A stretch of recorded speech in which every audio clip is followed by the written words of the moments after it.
फिर आप ये भी बिलीव करते हैं कि वो आपकी खोई हुई रेपुटेशन को वापस कर देगा। आपकी कर्जे ने रेपुटेशन खराब कर दी, आपकी पास्ट लाइफ ने आपकी रेपुटेशन खराब कर दी, आपका नाम खराब कर दिया, आपको बेइज्जत हुआ, आपकी लाइफ में बेइज्जती ही बेइज्जती रही, रिजेक्शन ही रिजेक्शन रही। जब आप जीसस क्राइस्ट के उस सीन को याद करेंगे जो यशायाह 50:6 में लिखा है कि अपमानित होने और थूकने से उसने अपना मुंह नहीं छुपाया और कल गाल नोचने वालों को उसने अपने गाल दिए, ये आप लोगों के लिए था। जीसस क्राइस्ट चाहते तो एक मौत ले सकते थे, कोई आता कि यीशु मसीह के जोर से उसके पेट में तलवार को मारता और यीशु मसीह को मार देता, लेकिन यीशु मसीह का जो लहू बहा था उसका कारण था, वो माथे से बहा उसका कारण था, वो गालों से बहा उसका कारण था। बाइबल कहती जब उसकी दाढ़ी को नोचा जा रहा था तो वचन ये कहता है कि जब दाढ़ी की बात बाइबल में आती है तो प्रीस्टहुड की बात आती है, तो याजक की बात आती है, ग्लोरी की बात आती है, तो परमेश्वर इज्जत की बात आती है। इसलिए जब दाऊद ने अपने लोगों को भेजा था कि जाकर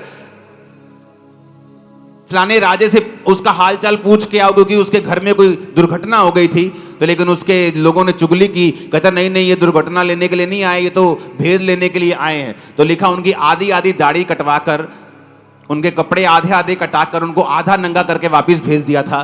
दाढ़ी का कटना मतलब कि जब वो उसको आधा छीलते थे तो उसका मतलब बेइज्जती होता था, और जब बियर्ड का मतलब होता है ग्लोरी, कि आपकी लाइफ की ग्लोरी खत्म कर दी शैतान ने, रेपुटेशन खत्म कर दी, आपकी पास की लाइफ की गलतियों ने आपका नाम खराब किया हुआ है।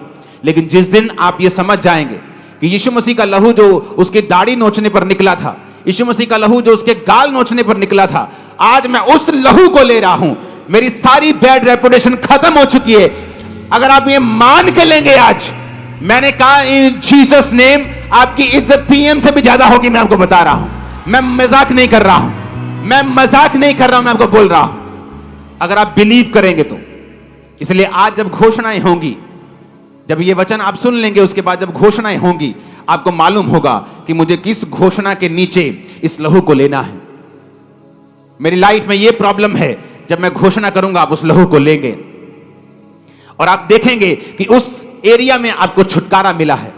आपकी रेपुटेशन खराब है वो सही हो जाएगा, आपका नाम खराब है वो सही हो जाएगा।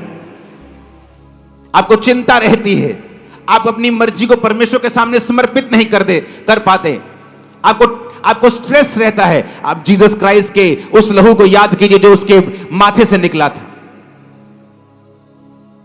ऊंची आवाज में हालेलुया बोलो।